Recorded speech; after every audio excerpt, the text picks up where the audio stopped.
Hello and welcome to another episode of the UCLA Bruins Insider Podcast.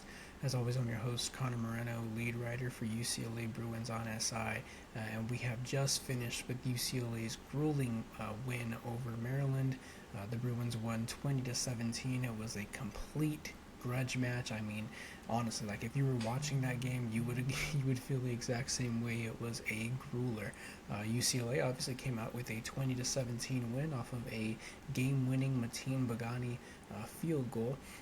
But it was a pretty storybook finish. I mean, it was a 4-hour long game. Trust me, like not because I was bored, but because I was just curious. Like I would look down at my phone every now and then and just see the time pass because it really felt like it was a really long game. Had some penalties, good handful of injuries, whole bunch of reviews. Not a whole bunch, but a good amount of reviews. It was just overall a really long and hard-fought victory for UCLA. So we're going to go ahead and talk about it. We're going to get into some takeaways that I had after the game and kind of preview what's going up next. I mean, we can start with what comes up next. Obviously, UCLA wins 3 straight. This is their 3rd straight win. They're now 3-4 on the season and 3-1 in Big Ten play.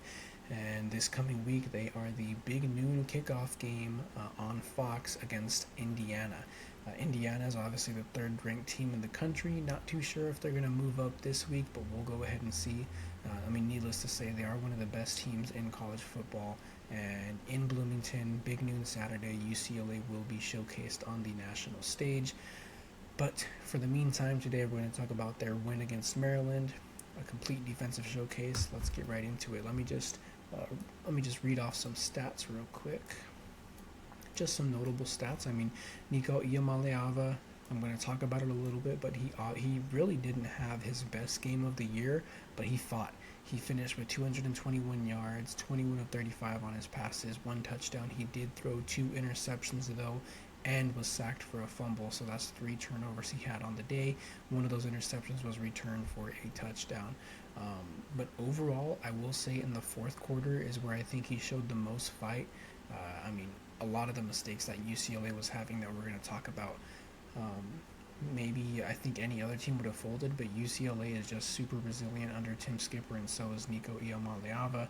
UCLA's leading rusher was actually Anthony Frias II. We're going to talk about him, but needless to say, he is pretty much UCLA's 4th-string running back. But he finished today with 97 yards, including a 55-yard touchdown, just on 4 carries, so he had a really good Rose Bowl game today. Receiving, Titus Mokiel Atimalala had 102 yards receiving on 6 catches.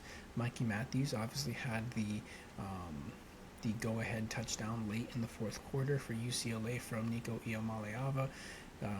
1, 2, 3, 4, 5, 6, 7, 8 people caught passes from Nico today. It was just an overall really good performance, I think, passing despite the interceptions that Nico threw. Defensively is where we're going to start, and honestly, I'll read off the stats first, but like John Vaughn's a forced fumble, a fumble recovery, Isaiah Chisholm with the forced fumble, but John Vaughn's 1.5 TFLs, 8 total tackles. Just overall, Scooter Jackson had a interception, which was kind of game clinching, honestly, because it led to the go-ahead, I think. Did it? No, it might not have. I could have that wrong right now, but it was a clutch interception. I think with like 2 minutes left in the game. But that leads us to our very first takeaway, which is that UCLA's defense showed up. I think if it really weren't for a terrific top-to-bottom performance from UCLA defensively this game, I think it might have been a blowout. UCLA's defense played arguably its best game of the season. They held Maryland to 6 of 17 on 3rd downs, 4.4 yards per pass, 4.9 yards per rush, 4.6 overall yards per play. They had a fumble, a late-game interception. Scooter Jackson got it, I already said. UCLA's offense struggled, and I think that if it weren't for their defense being just completely staunch all game, it might have been a different story, might have been a blowout. Obviously, this Maryland team, they are now losers of 3 straight, but they do have a really good, young, athletic, dynamic offense that a few weeks ago into the season, UCLA might have given up 40 or 30 points. but they showed up. UCLA did great, and defensively, I think UCLA's defense overall was the MVP of this game. But if we had to give MVP to one singular player, I think it would be Anthony Frias, running back. This is our second takeaway. We talked about him a little bit earlier, but I titled this Anthony Frias' Rose Bowl Welcome. Anthony Frias, he came into the season as UCLA's fourth string running back behind Javion Thomas, Jalen Berger, Anthony Woods. Anthony Woods was battling an injury all week from last game. I think he only had one carry this week, but thankfully Anthony Frias stepped up. He showed out, and he had a touchdown, which was the 55-yard touchdown, but also on the game-winning drive, he had a 35-yard rush with 18 seconds left to put UCLA in field goal range to ultimately win the game.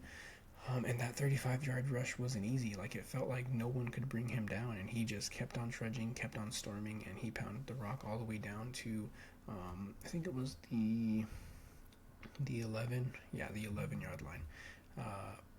And ultimately led to a UCLA win. So if we had to give one person an MVP this game, I think it would be Anthony Frias II. Growing up, he used to watch games in the Rose Bowl. A few months ago, he posted a picture of him attending a Rose Bowl as a Stanford fan. He had a sign that said, "I'm going to play here one day." And not only did he play here one day, but he had his first career rushing touchdown in the Rose Bowl today against Maryland. It was his first. He's been a collegiate athlete for 4 seasons. This is his 4th year, and this was his first career touchdown. So it was a really great story from the game. But I mean, he also kind of carried UCLA's offense today. Nico Iamaleava didn't have the best game, as we talked about, but thankfully for Anthony Frias, the run game was established, and they were able to get over the Terrapins.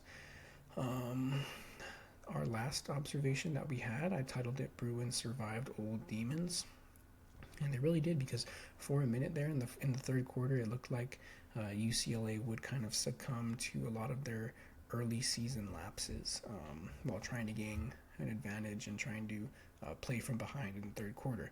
On multiple occasions in big plays, you had like a super deep pass to Quasi Gilmer. You had Jalen Berger break out for a 33-yard rush, but they were called back on penalties. The Bruins, who started the season 0-3, might have folded and ultimately conceded the game, but that's kind of the difference between a UCLA squad that's 3-1 under Tim Skipper. They didn't let up, despite the mistakes, the holding calls, a kind of below average Nico Iamaleava game. There was a questionable illegal block in the back that pulled Jalen Berger's rush back. I think any sane team would have probably folded under those circumstances, but UCLA kept on trudging.